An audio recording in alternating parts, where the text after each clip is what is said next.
I was forcibly taken by Marcus Thorne to be his wife. In the 5th year of our marriage, he brought home a woman and his 5-year-old illegitimate son. He said, "This child is a result of my drunken despair after you repeatedly rejected me. I mistook Chelsea Davies for you, which led to this mistake. To be fair, we both share some blame. Now that I know about her and the child, I can't just leave them to fend for themselves. From now on, they will live with us, but they won't affect your standing. Please don't make things difficult for them." I gave a faint smile and obediently agreed. Then, without hesitation, I took out my phone and called Margaret Thorne. "Mom, I've made up my mind. I want to leave this place. Can you help me?" It was time for this marriage, which he had seized in the name of love, to end. Audrey, are you truly sure you want to leave Marcus?" Margaret Thorne asked, full of concern. Everyone knew Marcus Thorne adored me fiercely. 5 years ago, to be with me, he disregarded years of brotherhood, assertively crashed my wedding to his brother, and took me away on the spot. If Margaret Thorne hadn't realized something was wrong that day and rushed to find me, perhaps I would have been taken to an unknown place and hidden away by him. To escape him, I argued with him, and I caused scenes. The most intense argument was when I lost control of my emotions and slapped him hard twice. But he didn't get angry. Instead, he smiled, felt sorry for as he gently rubbed my reddened palm, and tenderly said, "Did that hurt? Next time you want to hit me, don't do it yourself, I'll felt sorry for." Later, he used our family business to force me to marry him. I couldn't resist my family's pleas and agreed to him. The day I accepted his proposal, he knelt on the ground, his eyes red from crying, sobbing, repeating to me again and again, "Audrey, I will never let you down in this life. I want to be with you until death do us part, forever and always." Everyone around us said his struggles were over and his wish came true. They also said I was lucky to have his affection, his protection, and his doting love. But no one knew that after we married, Marcus Thorne, afraid I might suddenly leave him one day, specifically arranged for 4 bodyguards to protect me. He called it protection, but it was more like surveillance. No matter where I went, whom I met, or what I bought, the bodyguards would report to him immediately. And I had long grown tired of being trapped like a bird in a gilded cage. "Mom, you know he has a 5-year-old son, don't you?" I lowered my gaze to the wedding ring on my ring finger, gently rubbing the diamond ring on it. I said softly, "I'm not so magnanimous, I'm unwilling to raise my husband's child with another woman. I'm begging you, help me just this once, okay?" Margaret Thorne had felt sorry for my situation from the start. She had tried to persuade Marcus Thorne to give me up and had argued with him over it. But Marcus Thorne stubbornly went his own way, no one's persuasion worked. So, on the day of our wedding, she specifically came to me and said, "Marcus isn't bad at heart. Try to get along with him. If you truly feel you can't live with him in the future, I'll find a way to help you leave." This promise was spoken by her own mouth. And now, it was time for her to fulfill that promise. Margaret Thorne also thought of this and sighed regretfully. "All right, I'll help you leave, as long as you don't regret it later." I softly smiled and said thank you. No sooner had I spoken, a moderate knocking sound came from outside the door. Soon after, Marcus Thorne's refined and handsome figure appeared before me. "Who are you talking to?"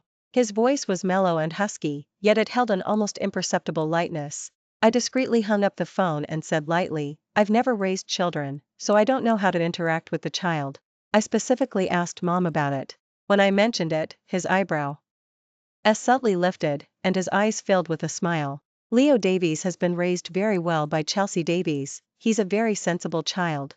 Treat him like your own son. Be relaxed, there's no need to be cautious." I watched him talk about his son. Usually detached, he exuded a fatherly tenderness and doting affection. My expression subtly darkened.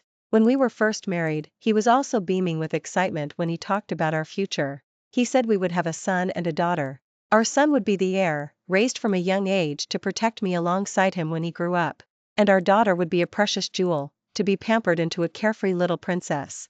The children were not even conceived yet, but he had already prepared 2 kids' rooms in the house, adding different toys and decorations to them every year. But he didn't know that ever since I witnessed my friend give birth and tragically lost both mother and child due to an amniotic fluid embolism, I lost all desire to have children. A week before he brought Chelsea Davies home, I couldn't help but tell him what I was thinking. That time, he said nothing, just silently watched me for a long time, then turned and left. I thought we had cleared the air and the matter would be over. But I never imagined that just a week later, he would bring Chelsea Davies and their child home. Before this, I had thought that since I couldn't change reality, I might as well choose to accept it. But I had just begun to consider growing old with him, when reality slapped me hard in the face. I calmly looked at him and softly asked, "You look very happy. Do you regret not finding them sooner?" The smile faded from Marcus Thorne's face, and he instinctively furrowed his brow. "Why have you also started being sarcastic? If you hadn't repeatedly rejected me back then, I wouldn't have gone out drinking, and I wouldn't have this child. Audrey, this mistake was caused by both of us, and we should bear the consequences." Yes, he couldn't control himself and had a one-night stand with someone else, and it was my fault. In the past, faced with his twisting words, I would have certainly caused a huge scene with him. But now that I understood, it didn't matter anymore. Yes, I am indeed at fault. My mistake was being soft-hearted, not refusing his proposal. Before I could say anything more, Chelsea Davies's urgent shouts came from outside the door. "Marcus, quickly come and see. Leo Davies seems to have had an allergic reaction. He's covered in a lot of red rashes." Hearing this, Marcus Thorne instinctively ran past me and out the door. I paused for a moment, then slowly followed him out. A thin Chelsea Davies was holding the child, covered in red rashes, tears streaming down her face. A hint of felt sorry for flashed in Marcus Thorne's eyes as he carefully took the child from her arms, his usually stiff voice holding a calming reassurance. "Don't cry. I'll take the child to the hospital for a checkup right now." Saying this, he didn't linger, striding away with the child in his arms. Seeing this, Chelsea Davies quickly followed. Whenever he used to leave the house, he would insist on a goodbye kiss, and he would insist on hearing me say, "Be careful on the road. I'll wait for you at home." He said that every time he heard me say that, he would feel a sense of satisfaction and peace of mind. But now, as he left, he didn't even spare me a glance. "That's fine. When I leave, he won't be so sad." I didn't wait for them to return. I stuck to my routine of eating and sleeping. However, as I was drifting in and out of sleep, heart-wrenching dog yelps suddenly came from downstairs. I jolted awake and rushed out following the sound. Just as I reached the door, I saw a stern-faced Marcus Thorne holding a blood-soaked, dying white poodle high in the air, then violently throwing it to the ground.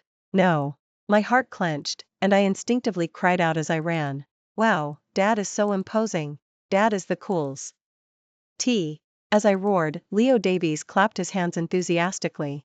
Marcus Thorne dotingly ruffled his hair, then pretended to be angry and said, "It's just an animal. Just let it die. Don't ever hide any allergies from Dad again, okay?" Leo Davies opened his clear, wide eyes and obediently nodded. Chelsea Davies discreetly glanced at me, standing behind them, stunned, and pretended to be concerned. "I remember Audrey really likes this dog. If you just throw it to its death like this, what if Audrey gets angry with you?" Marcus Thorne's expression was calm and indifferent. "It's Leo Davies who's allergic to dog hair. People are more important than just an animal. Audrey will understand. At worst, I'll just buy her another cat tomorrow." He said it so casually, completely forgetting that he was the one who had personally bought Milo from the pet store to cheer me up, all to get closer to me. I stood frozen, my trembling hands growing cold. The chill quickly spread through my hands to my heart. Soon, Marcus Thorne noticed me standing behind him. A hint of a guilty conscience and awkwardness flashed across his nonchalant face, and he quickly put Leo Davies down and walked towards me. "Audrey, why are you here?" "This dog, it." I tightly pinched my cold fingertips, the piercing pain slowly helping my emotions to subside. "I know. It's just a dog. It's dead, so it's dead," I continued, echoing his words. Marcus Thorne's face, which had just shown tension, gradually relaxed, and he nodded with relief. "Exactly. We won't keep dogs anymore. Let's get a cat instead. Cats are cuter than dogs." My gaze fell on Chelsea Davies and her child. I said lightly, "They'll be living here from now on. You don't need to tell me these things, just tell them. After all, in a few days, once my visa is processed, I will leave this place forever, and Marcus and I will never cross paths again. Audrey, you are the mistress of this house. Naturally, everything is up to you. Leo Davies and I are only temporarily staying here. Once I am able, I will definitely move out with the child," Chelsea Davies said pitifully, lightly biting her lip. Marcus Thorne frowned in displeasure, cutting her off. He snapped, "What are you talking about? This is your and Leo Davies's home. You stay here and make yourself at home." "Exactly, Mom. This is Dad's home, so it's our home too. I don't want to move out." Chelsea Davies quickly covered Leo Davies's mouth, looking at me with apologetic eyes. "Audrey, kids say the darndest things. Please don't take it to heart. I watched the three of them acting in concert with cold eyes, only finding it ridiculous. Marcus Thorne, if this is the outcome you want, then I will grant your wish. I slowly bent down, looking directly at Leo Davies, whose eyes showed stubbornness, and softly said, "Your dad is right, this is your home. Auntie Audrey will leave, okay?" "Audrey Blake, what are you talking about?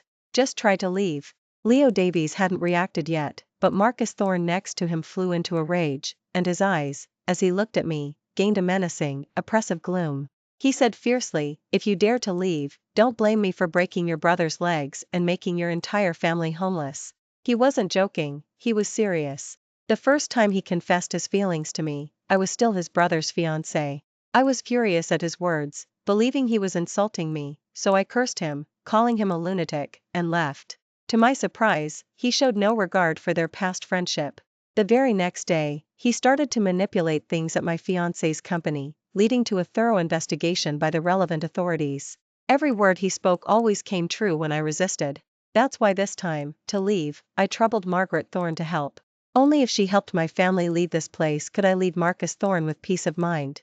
I composed myself and, meeting his ambiguous gaze, said lightly, "I was just joking. Don't mind it." Then, I said nothing more, turned, and went back to my room. Soon, Marcus Thorne also returned to the room. But as he entered, he walked straight to the wardrobe and said unhurriedly, "Leo Davies and Chelsea Davies were frightened by the bloody scene just now. I'm going to spend the night with them. You go to sleep first." I closed my eyes and softly hummed an acknowledgement. The next moment, I heard him open the door and walk out. At the same time, Leo Davies's happy shouts came from outside the door. "Oh yeah. Dad and Mom are finally sleeping with me. I'm so happy." Marcus Thorne chuckled deeply. "Then how about Dad stays with you every day from now on?" "Okay. Can Dad give me and Mom a goodnight kiss?" Chelsea Davies's face reddened, and she looked at him coquettishly. "Don't talk nonsense." "Of course." Before she could finish, Marcus Thorne chuckled and interrupted her. "I missed 5 years of my son's growth before, but I'll slowly make up for it now." As I listened, the sounds quickly faded from my ears. I silently sat up, looking at the familiar, vast, and empty surroundings before me. For some reason, a part of my heart seemed to empty, leaving me floating like duckweed on water, unable to find my way home. After a while, I rolled out of bed and took my gardening trowel to the yard, where I found Milo, who had been carelessly thrown into the trash can. Marcus Thorne could be heartless, but I couldn't.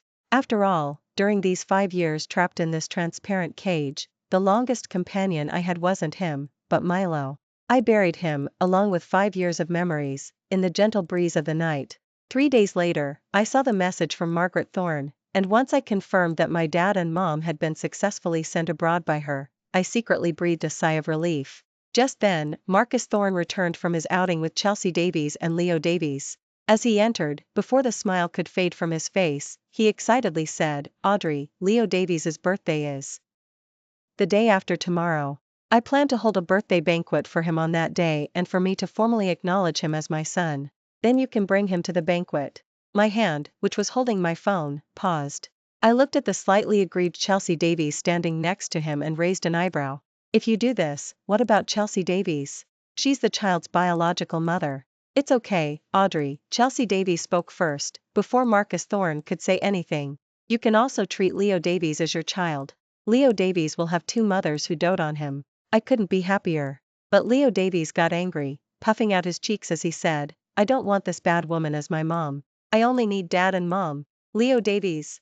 Marcus Thorne looked at Chelsea Davies with a warning gaze and said sternly, "My wife has always been, and will only ever be, Audrey. You need to control him." "I don't want him saying things like that again." Chelsea Davies's face went from pale to even paler. She glared at me resentfully, but still nodded. I watched the changes in her expression and said nothing. Marcus Thorne didn't give me a chance to refuse and started arranging the birthday banquet. What he didn't know was that while he was arranging the birthday banquet with great fanfare, I had already bought my plane ticket to leave. Time flew by, and soon it was the day of my departure. Marcus Thorne and Chelsea Davies had gone to the hotel early to personally oversee things, to ensure the birthday banquet would be a success. I used feeling unwell as an excuse to stay home and rest, intending to rush over just as the banquet was about to begin. But he was still worried about me and still had bodyguards stayed by my side.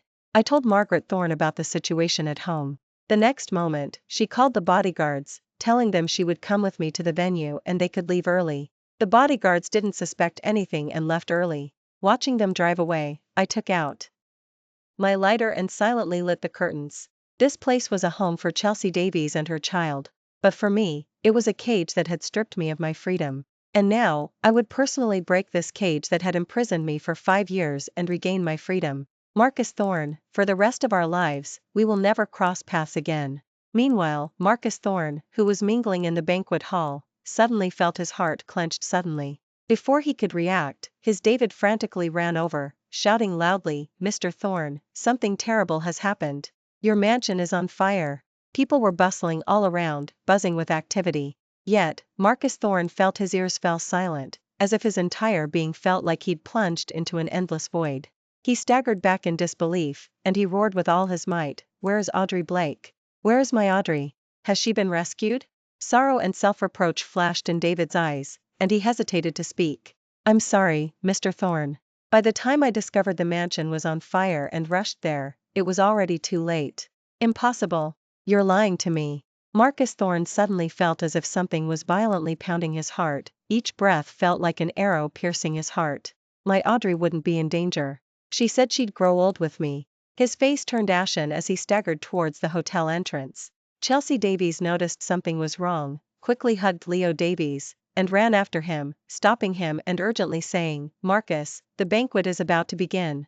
Where are you going?" "Dad, don't go." Leo Davies's eyes welled up with tears, trying to appeal to his soft-hearted. However, this tactic was useless against him now. Marcus Thorne, with bloodshot eyes, roared in undisguised despair, "Get out of my way." He desperately pushed Chelsea Davies aside and quickly ran out. Chelsea Davies was pushed so hard she stumbled, nearly losing her footing. By the time she recovered, Marcus Thorne's figure had already vanished from sight. Leo Davies watched his retreating back and couldn't help but burst into tears. "Mom, is Dad abandoning us?" Chelsea Davies was already angry, and hearing this, the rage in her heart became uncontrollable. She snapped, "You useless thing, all you do is cry. If you were of any use, would your father have been enchanted him by that woman?" On the other side, Marcus Thorne didn't dare to stop for a moment, rushing straight home. But he had never imagined that after he left that morning, all that would be left for him upon his return were the charred ruins, consumed by the merciless fire. "Audrey, where are you?"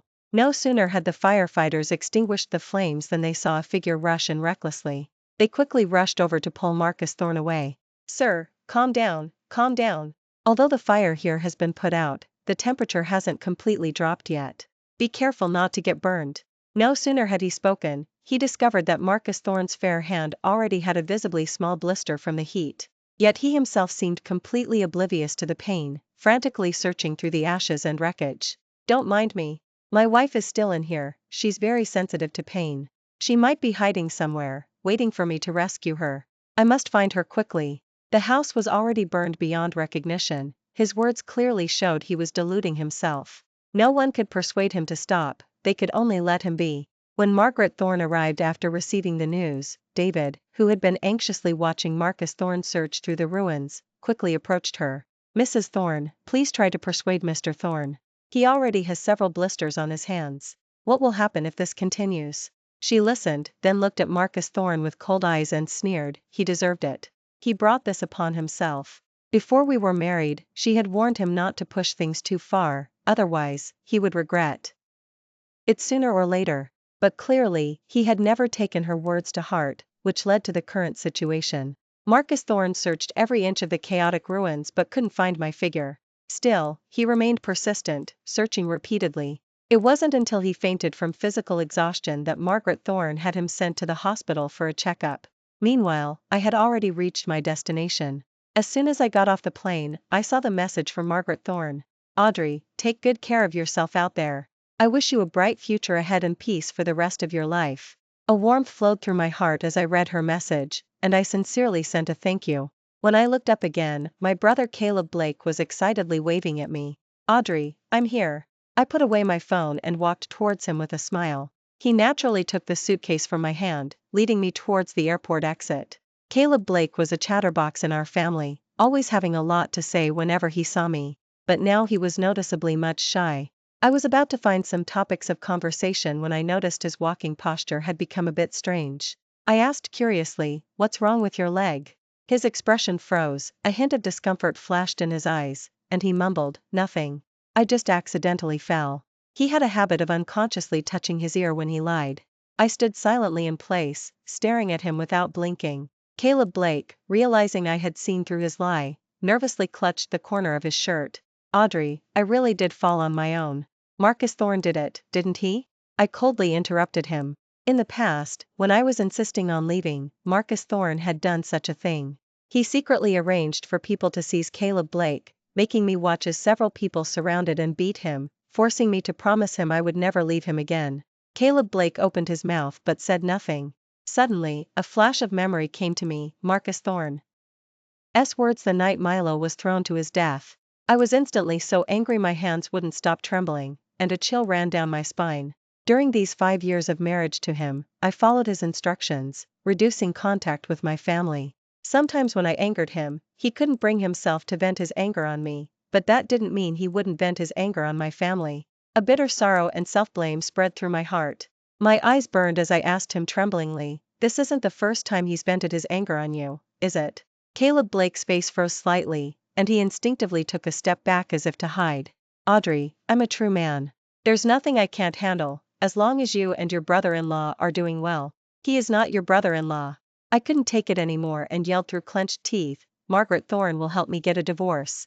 From now on, we will have nothing to do with him. You are forbidden to call him your brother-in-law again. What I want is a marriage of mutual love and unwavering loyalty, not one that was forcibly taken and controlled in the name of love." Clearly, Marcus Thorne does not meet my requirements. Caleb Blake, hearing I was getting a divorce, slowly let go of the caution in his eyes, and a smile blossomed as he grinned sheepishly. "Okay, Audrey, I'll listen to you." The house Margaret Thorne arranged for us was in the city center, making everything convenient. However, I had been out of the workforce for 5 full years, so it wasn't easy to find a suitable job. Fortunately, before we left, Margaret Thorne had helped liquidate our family business. After discussing it with my dad and mom, they all agreed to let me use that money to open a shop here. Once it was officially decided, Caleb Blake and I began searching for a suitable location for the shop. Just as I was finding contentment in my busy life, the Thorne estate was in an uproar. After Marcus Thorne woke up, Margaret Thorne told him D died and had been buried while he was unconscious. But he refused to believe it and sent many people to search for my whereabouts. As days passed, he didn't get any of the clues he wanted, and he became increasingly more withdrawn and grim. Chelsea Davies brought Leo Davies to the company to find him. Leo Davies cried himself hoarse outside his office, but Marcus refused to see anyone. Chelsea Davies was so angry she couldn't help but start yelling curses in the company. "Marcus Thorne, it's bad enough you won't see me and your son, but you won't even see your own son. Do you not want to acknowledge him anymore?" Her words drew the attention of many. They began discussing amongst themselves. "I'd been with the company for almost 10 years, and I've never heard of Mr. Thorne having a child. How could he suddenly have such a grown son? Indeed, the photos in Mr. Thorne's office only show Mrs. Thorne, no one else. Could this be a past indiscretion he left outside? So, that means one is a known mistress, and the other is an illegitimate son left to fend for themselves?" They brazenly came to the company. Mrs. Thorne must already know about them. Mrs. Thorne is truly pitiful. And here I thought Mr. Thorne was one of the 10 best husbands, and envied Mrs. Thorne for having such a loving husband. But who knew that even the deepest love couldn't resist outside temptation? Chelsea Davies, hearing the whispers from nearby, her face turned mottled green and white. She turned and angrily retorted, "Who are you calling a mistress and an illegitimate child? This is Marcus Thorne's and my son. He's not illegitimate." No sooner had she spoken than the tightly closed office door was flung open, and a grim-faced Marcus Thorne appeared before them. Chelsea Davies's eyes suddenly lit up. She stepped forward, simpering, and said, "Marcus, quickly explain to them. Leo Davies is our child. He's not. Get out." If she hadn't suddenly shown up with the child, he wouldn't have been so foolish as to bring them home, and I wouldn't have disappeared. This was all her fault. Marcus Thorne's eyes no longer held the former tolerance and gentleness for her, only cold indifference remained. Chelsea Davies was so frightened by his icy gaze that her heart trembled, but noticing the onlookers around her, she hid her embarrassment with a forced smile and said, "Marcus, I know you're very angry because Audrey left, but the child and I are innocent." The next moment, before she could finish, Marcus Thorne's hand was already tightly gripping her neck, his dark, sinister eyes surging with endless rage. How dare you even mention Audrey? If you hadn't secretly given birth to this bastard child behind my back, how would she have left me? You'd better pray I find Audrey, otherwise, I will absolutely not let you off the hook. Chelsea Davies, feeling the powerful pressure emanating from him, her mind froze for a moment, and her breathing became ragged. She wanted to defend herself, but the words caught in her throat. Noticing the utter disgust in his eyes, all her words were stuck in her throat, unable to be spoken. Marcus Thorne saw her cowardice, looked at her disdainfully, and simply released her, throwing her aside like trash. Chelsea Davies was so frightened her legs turned to jelly, and after breaking free from his grip, she collapsed to the ground. Leo Davies was also terrified, staring with wide eyes, unable to cry. Marcus Thorne didn't spare them another glance, walking past them towards the elevator. Just then, he suddenly recalled David's report. My parents had coincidentally left the country just before the mansion caught fire and had completely disappeared. I too had vanished without a trace after the fire. He was convinced that without help, I couldn't have accomplished these things on my own. He now realized, and rushed straight to the Thorne estate from the company. When he arrived, Margaret Thorne was still chanting in the meditation room. Seeing him return, she showed no surprise. She silently looked up at Marcus Thorne, who was towering over her. You sent Audrey's family out of the country, and you helped her set the fire to leave. His words were not a question but a statement. Margaret Thorne's expression remained unchanged as she casually twirled the prayer beads in her palm. Have you come to demand an explanation? Marcus Thorne let out a cold laugh and turned to have David bring in the bodyguards who had previously been protecting me. Looking at the 4 men tied with ropes before her, only then did Margaret Thorne's face change, and her hands started trembling uncontrollably. What are you trying to do? What good are they if they can't even keep one woman under watch? A sinister glint flashed in his eyes. He took the stick David handed him and brutally struck the knee of the bodyguard closest to him. The next moment, a heart-wrenching scream of pain echoed throughout the meditation room. Margaret Thorne knew he was making an example out of them. He didn't genuinely want to punish them, but rather wanted her to personally reveal my whereabouts. Marcus Thorne, are you insane? Do you realize what you're doing is illegal? Margaret Thorne cried out heartbroken, unable to bear it. Marcus Thorne, however, scoffed. I'm your mom. Don't you know whether I'm crazy or not? Saying this, as Margaret Thorne watched in horror, he raised the stick and struck the fallen bodyguard again. His voice, like a demon's from hell, threatened, if you don't tell me what I want to hear, I won't mind following her example and burning down this entire Thorne estate. Margaret Thorne trembled with rage, calling him a madman. But she knew Marcus Thorne had always been a man of his word since childhood. She couldn't gamble the entire Thorne estate against him. After much internal struggle, she still revealed my whereabouts. I received Margaret Thorne's warning message 2 days later. By then, I had already invested the money into the coffee shop, which was still undergoing renovations, so I couldn't leave for the time being. I could only let my dad and mom take Caleb Blake to hide elsewhere. But I never imagined that right after I sent them to the airport, upon returning to the shop, I would see Marcus Thorne, leisurely flipping through the shop's flyers at the front counter. He heard movement outside the door and slowly raised his head to look at me. He seemed to have forgotten what had happened before, saying with a calm tone, "You like living abroad. Why didn't you say so sooner? If you had, I would have brought you here." Hearing that long unheard familiar voice, my heart couldn't help but tremble. I tightly pinched my palm, trying to use the pain to stay clear-headed. Marcus Thorne, you know why I'm here. Stop acting. The hand holding the flyer tightened. His faint calm black eyes churned with emotions I couldn't comprehend, and he feigned a light tone. Audrey, if you don't want to leave here, I can live here with you. Marcus Thorne, stop deluding himself. You clearly know I came to this unfamiliar country not because I like it, but because you forced me to. What are you pretending to be? Enough. Marcus Thorne dropped his pretense, casually threw away the flyer in his hand, and strode towards me, pressing me with each step. I haven't treated you badly all these years, have I? I gave you whatever you wanted. All I did was bring my son home, and you threw a fit and disappeared on me. It's fine to be spoiled, Audrey Blake, but please know your limits. What right do you have to question me like this? Did I ask you to come find me? Did I force you to have a child with someone else, or did I pester you into marrying me? Now, I couldn't hold back any longer and blurted out everything on my mind in one breath. Hearing my words, his eyes showed obvious shock and hurt. Audrey Blake, can't you see my devotion to you, my love for you? After I finished shouting, my emotions gradually calmed down. I looked at him directly, neither coldly nor warmly. You claim to love me, yet you repeatedly hurt my family behind my back and ignore my pleas. Marcus Thorne, you don't love me at all. You just like the feeling of controlling me. Someone like you doesn't understand what love is. So you understand it then? If you do, why do you always ignore my attempts to please you? When I hurt your family, it was because I cared about you. I couldn't bear to hurt you. And I only gave them a light lesson. I didn't do anything to them.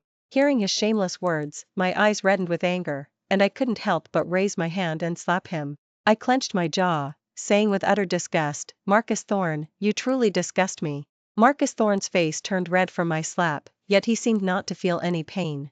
He just looked at me with heartbroken eyes, pleading humbly, I won't do that anymore. I respect your choices. Please, don't look at me like that, okay? No. Unless you disappear from my sight and never come looking for me again. Then I'll die. I looked at him coldly and slowly said, then go die. After we parted on bad terms, Marcus Thorne left. I thought he would never come looking for me again. To my surprise, that very evening I received a message from his David. He said, Mrs. Thorne, Mr. Thorne just cut his wrists. He's currently in the hospital, being rushed to surgery due to severe blood loss. I'm begging you, please come see him. I glanced at the message, didn't reply, and immediately blacklisted his contact. After doing all this, I still felt it wasn't enough, so I sent a message to Chelsea Davies.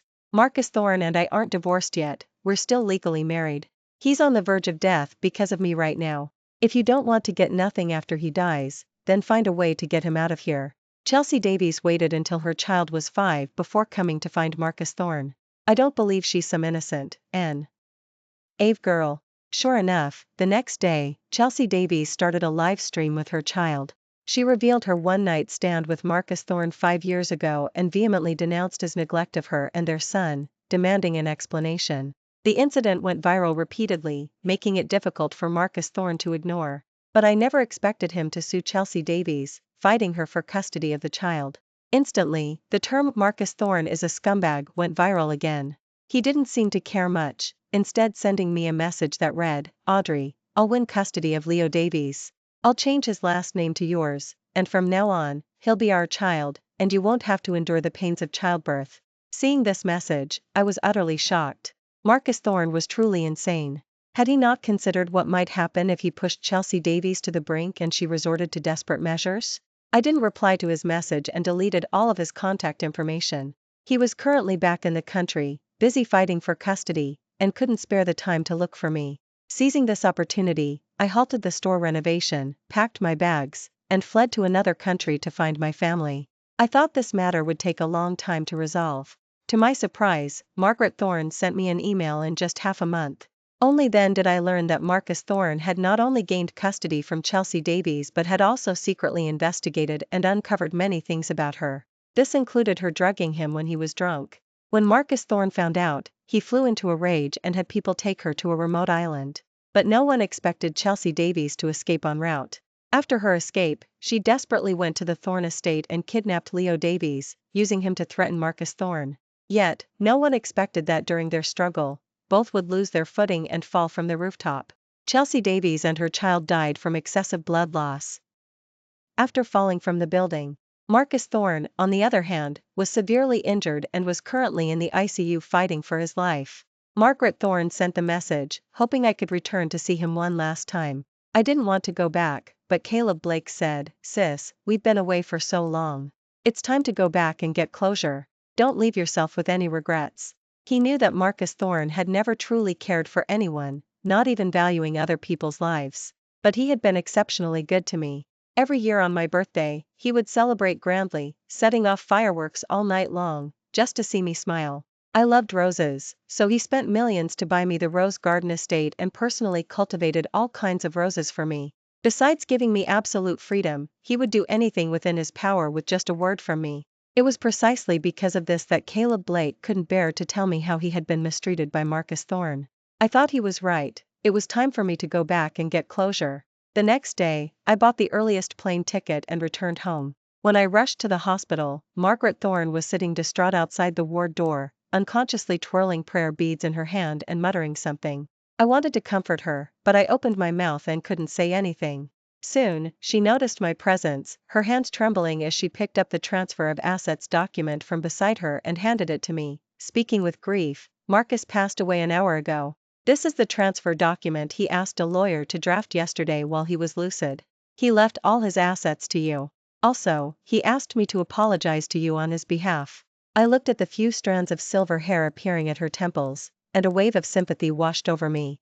I slowly knelt down, holding her cold hands, and said softly, "Mom, you'll always be my mom. I'll take good care of you in his stead." From then on, Marcus Thorne was no longer a part of my life, nor was the cage that held me captive.